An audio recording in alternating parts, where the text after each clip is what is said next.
What's up? Good morning, ladies and gentlemen. It is time to rise and shred. I've got my faithful and friend back on the show this morning. We missed him last week, but we're going to get more into that. Jacob Gaffeny is back with us this morning, and he's got Patagonia rocking this morning. He's got a vest. There's very few people who can pull off the vest, and Jacob's one of them, but we're so excited to have him back. Ladies and gentlemen, we are talking so many things this morning. Couldstar, are they still compromised? Oh my gosh, COVID, the crisis is still coming. Is it back around? The pandemic continues, ladies and gentlemen. And last but not least, you need to admit this one thing. There's one thing you need to admit, and we're going to share with you what that is. Ladies and gentlemen, you do not want to miss this. The one, the only daily dive of the mortgage industry. Subscribe right now by clicking the link below. Are you ready? Are you ready? It's time to rise and shred.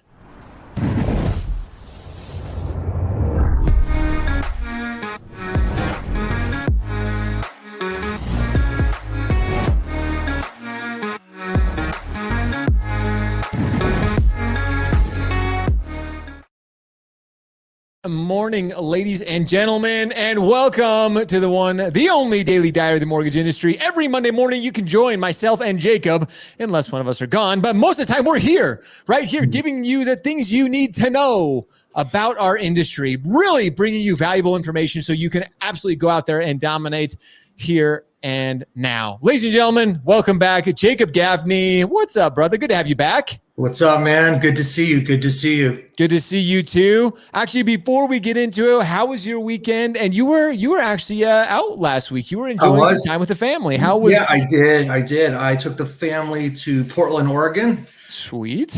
Which was interesting. I've talked to some people about our experiences there. Probably not the best holiday destination to bring your family of five into the nation's homeless capital. And to, there's not much going in Portland for a family of five that is not wilderness related. We wanted a big city tour, and boy, we got it.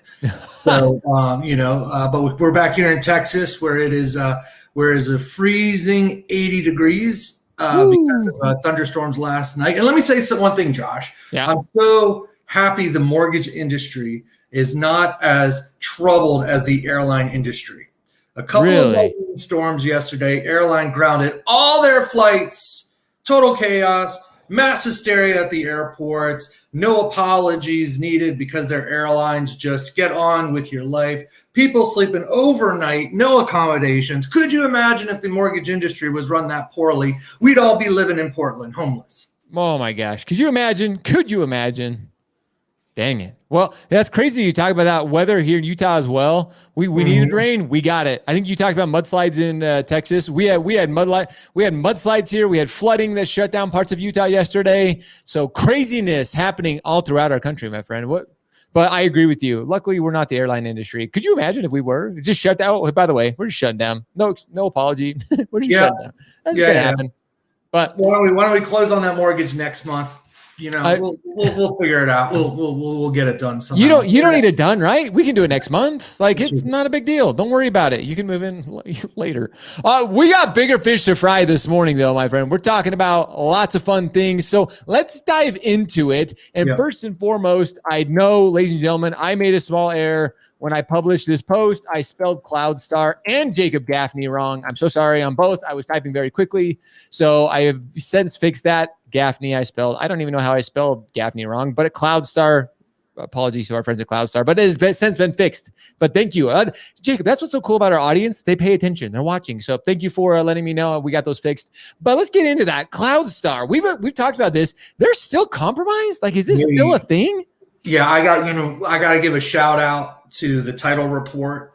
Erica Peterson's been all over this. Stunning, amazing, in-depth coverage. You got to hand it to some of these publications when they're getting things right. I mean, she is just getting all the topics. She's getting all the experts to speak about it. I've been really, I don't want to say I'm enjoying the coverage because it's such a bad thing, but Couldstar is in fact still compromised. They set another incident update on July 28th. I'm in the system status page right now. Their system status reports are getting shorter and shorter, which isn't good. We've continued to work around the clock to assess the recoverability of customer data. That means they've lost the data. Yeah, they might not get it back even if they pay the ransom. Okay, and there's incidents about how this ransomware attack was unique, how it was so crafty, how it's the future of attacks, that was all in the title report. If you're not a subscriber, you should probably subscribe just to be safe there, but they're saying we're committed to providing our customers with updates as soon as we have more information. So that was their cybersecurity. They're basically just once a week putting out reports. And as I'm scrolling down, their possible service interruption, their first note where they said, we might have a problem here, was July 16th. Yikes. Can you imagine more than 2 weeks being out of order? What would happen? What would happen to your business if you could not get on to your data for more than we'd shut down, dude. Like, that's crazy. That's insane. Do you have your information backed up? Yeah. Do you have it available offline? If you didn't have an internet connection, could you get your data? Yes.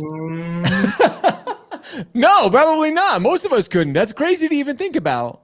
So, that's something to really start to consider, and you should get a consultation with someone to make sure that your data is encrypted. In the meantime, one thing you could quickly do is get a flash drive and throw all of your really important files on that at the end of each day. I was going to say, get a flash drive, get a removable hard drive, get one of those. I have plenty of those at home. I don't think we think about it. This is why this conversation is so valuable to all of you. Think about it. If you couldn't access Calyx, if you couldn't access Point or Encompass or whatever it may be, do you have that information somewhere where you could access it? Like, I would assume the majority of us in the industry, they don't have access to it. So something to be thinking about, ladies and gentlemen. It's a scary prospect, but let's be honest with this though too. I know there's all kinds of compliance issues with that too, like storage of all that. But just be thinking about this. We're not your compliance team. We're not telling you to do any of this, but just be aware of all these things, ladies and gentlemen. Yeah, we do not recommend any service above and beyond any others. What we do is we give very general advice. And again, I think we can leave it safely, Josh, is that we're not the experts. But we have really shown that this is a problem. That security is a problem, and it's just another thing to consider, along with wire fraud, escrow fraud, all the other types of fraud and breaches that are just simply infecting our industry left and right. Are you protected? Because it's not a question of if, it's a question of when you get exactly. Yep. No, 100%. So with that, it's a matter of if, not when. Let's talk about COVID. Ladies and gentlemen, if you caught the Rise&Shred this morning, which hopefully you didn't, if you didn't, you should subscribe by clicking the link below. It's in the chat. You can subscribe to the #1 and only daily diet of the mortgage industry. But if you didn't catch it this morning, typically, Jacob, our team, we put together a plethora of different topics, of different conversations. But you may have noticed a trend, one trend in particular, in Rise&Shred this morning, which, Jacob, is COVID. Let's talk COVID for just a sec. Let's talk COVID for just a sec. I think that we're faced with the possibility that we're looking at another shutdown. And just last week, we mentioned that it won't happen again. The second shutdown, and this is where I want to be clear, the second shutdown will be vastly different than the first one. Sure. There's a lot of balls in the air still. This is an early stage disease. It's mutating. It's one step ahead of us. It's one step ahead of our efforts. It seems designed to get us to fight one another. Ooh, okay? Interesting word there. I like it. Well, I have my feelings. I was a medical reporter for 10 years. Okay. The behavior of this virus is nothing that I've seen before. But then again, it took a few years to get the polio vaccine just right. That's something people don't forget. Measles wasn't eradicated overnight. Measles, in fact, has not been eradicated. Polio has not been eradicated. These things are still around, and vaccines still don't necessarily protect you, but they give you a very good start, especially if you're healthy. There you go. So if you're looking at numbers of reinfection rates, and I'm going to read something from a person I previously respected on Twitter. So I don't want to say their name. Okay, but I'm going to read to you what they tweeted last week. All right. We all rushed like sheep to get an untested vaccine that just isn't working. It is simply a flu shot, nothing more. We are idiots. And yes, I got the vaccine. CDC says 3/4 of the COVID cases in Cape Cod outbreak occurred in vaccinated people. Okay. Holy. So this is someone whom, if I weren't me, I could maybe follow that. There are 3 points that he makes. All 3 are wrong, Josh. They are untrue. All 3 of those statements are untrue. For one, we are not idiots. Right. Okay. Agreed. We are not idiots. We're capable of learning more. We're capable of doing better. All right. Don't call people names. I just think that that's just beyond the pale. Not nice. We all rush like sheep to get an untested vaccine that just isn't working. That is one of the most damaging statements I've heard about the vaccine. Okay. There are reinfection rates among people who are vaccinated, and that is not uncommon when you get the flu. When you get the flu vaccine, how many times have you heard someone say, "I got the flu shot"? Oh my God, I got the flu. Got the flu. Yep. Yeah. Okay. As long as that rate is below 5%, you're actually doing really, really well. The amount of current COVID cases nationally among the vaccinated, fully vaccinated, remains below 5%. Furthermore, the rate of death among those vaccinated is substantially lower. In fact, it's close to 0. Wow. All right.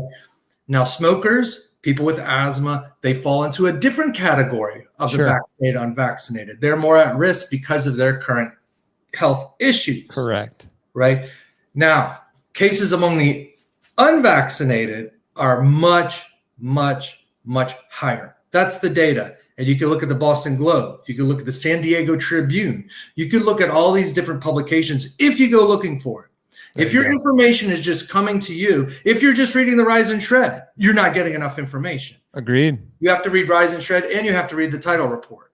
I mean, that's just, if you wanted to learn about Couldstar, that's how you're going to get it. That's how you're going to get it. And just simply tweeting off the handle, calling other people idiots, calling them sheep, and all that is not going to get us beyond this second outbreak that's coming. So this is a very important topic. And when you look at the Rise and Shred today, Josh, why we devoted an entire issue to the Rise and Shred is on an economic level. So now we're back to talking about our finances. Yep. Okay, on an economic level, the United States is struggling to figure out the pathology of economic impact as it relates to the disease. Absolutely. I go back to the way this disease was designed. This disease almost appears designed to cripple economies in ways that we can't vaccinate the economy against these things. So that was the point of the Rise and Shred. When you look at the Census Bureau information, the economic data as it relates to COVID-19 doesn't add up.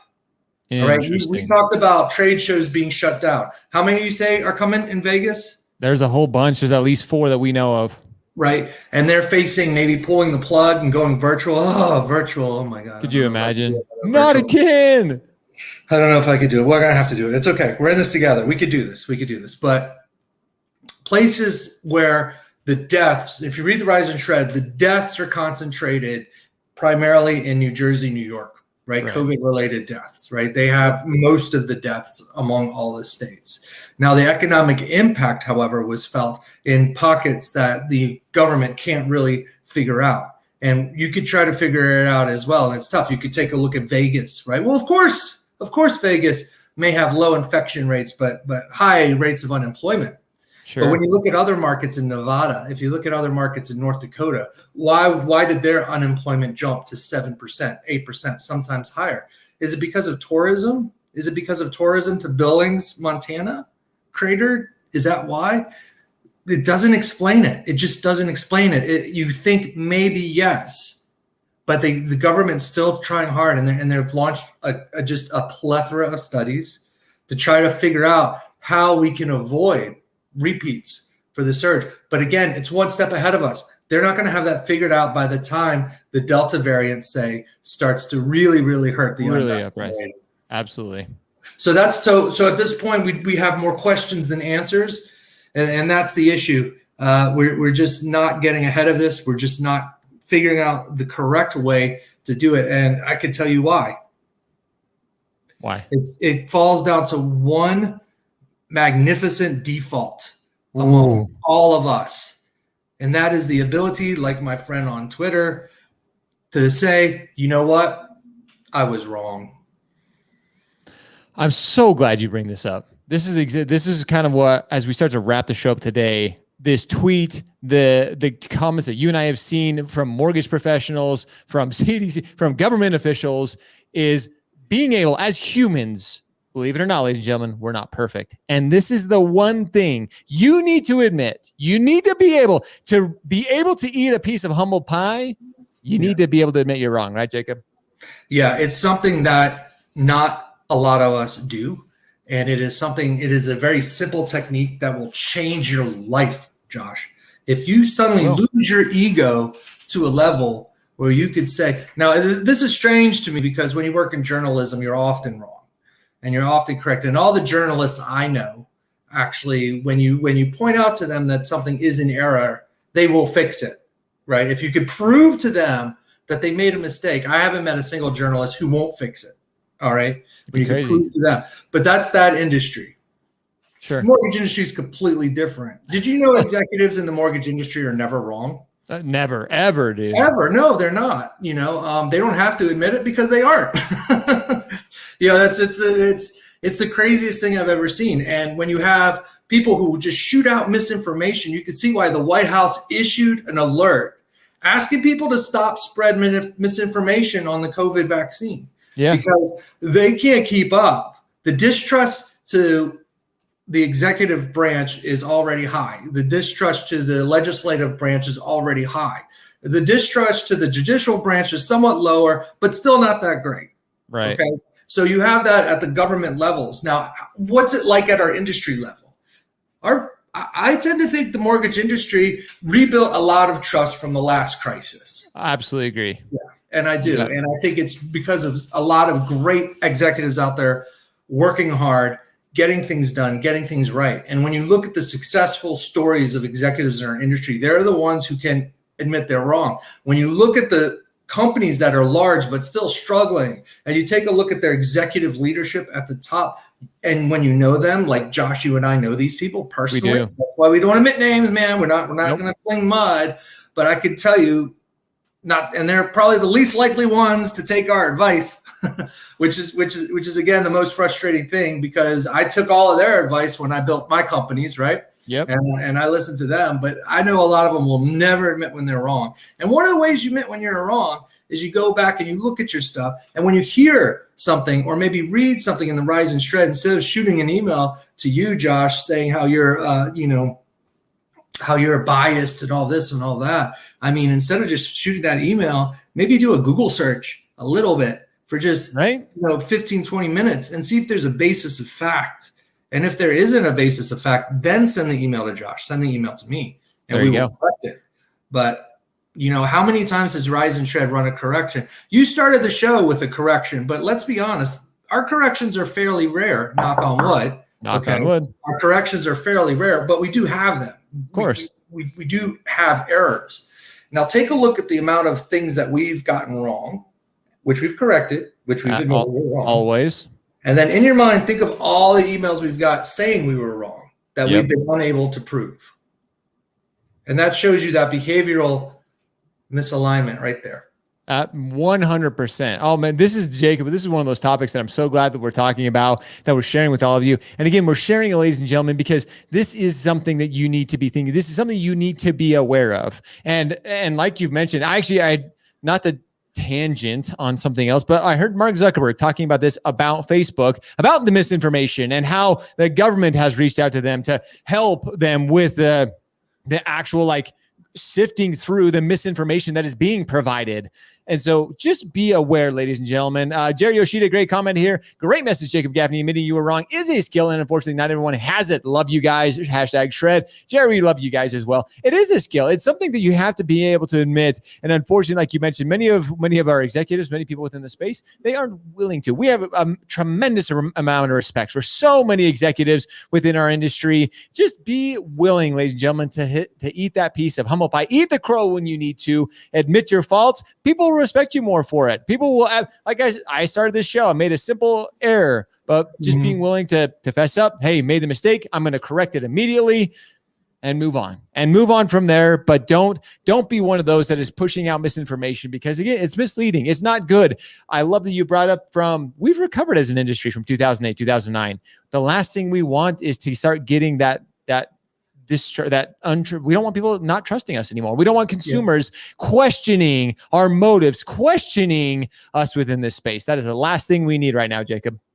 And it's true. And I love Jerry's comment. It is admitting you're wrong is a skill. And a lot of people think that, oh, I'm wrong. I'm sorry. I'm sorry. I'm sorry. And they think that killing you with an apology is going to somehow make up for the error. Right. And that's something like it's saying sorry is easy. Fixing an error is not.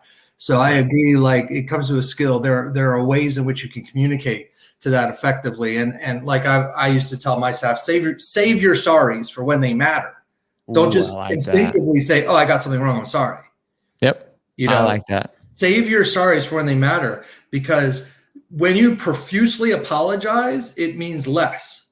It means less and less and less among your peers. So save them, and that's going back to what Jerry was saying. Like, cause Jerry's the most skilled communicator out there. Absolutely. She's amazing. The way she's able to she can lead a panel. She can hop on a call. She could talk about everything. And she's built that skill over a course of time, Yep. And I think that is the most important thing is when you admit you're wrong, it doesn't go hand in hand with an apology. That's something a lot of people mistake. And that comes with time. That skill comes with time to admit that you were wrong. And I like the way that you admitted you were wrong earlier in the show, Josh, but I'm pretty sure you also said you were sorry.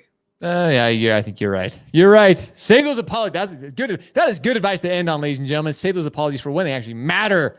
See, every single Monday morning, you need to tune into Rise and Shred because you get incredible advice, incredible insights from such a brilliant. We need to come up with a good nickname for Jacob Gaffeny. Submit a good nickname. The Wizard? No, I don't know if I like the Wizard. We're gonna come up with a fun nickname. I'm gonna like this. We're gonna figure it out. Jacob's a little hesitant, but I like where we're going with this, ladies and gentlemen. I like where we're going with it. The always talented and everly good-looking Mr. Jacob Gaffeny joining us this morning. Welcome back. Time to get back at it. Time to shred, ladies and gentlemen. And again, this is what we do every Monday morning. And if you want to get the daily scoop, the daily diary of the mortgage industry, click the subscribe button below so you don't miss a single edition every day to your inbox so you can get these stories and so many more. Jacob Gaffeny, good morning, and thank you so much for being here. Welcome back, brother. Appreciate you. Coffee time. These guys, coffee time. Ladies and gentlemen, with that, we appreciate you. We love you. Now it's time for all of you to go shred this week. Go show up, hustle, repeat every day. We'll see you guys.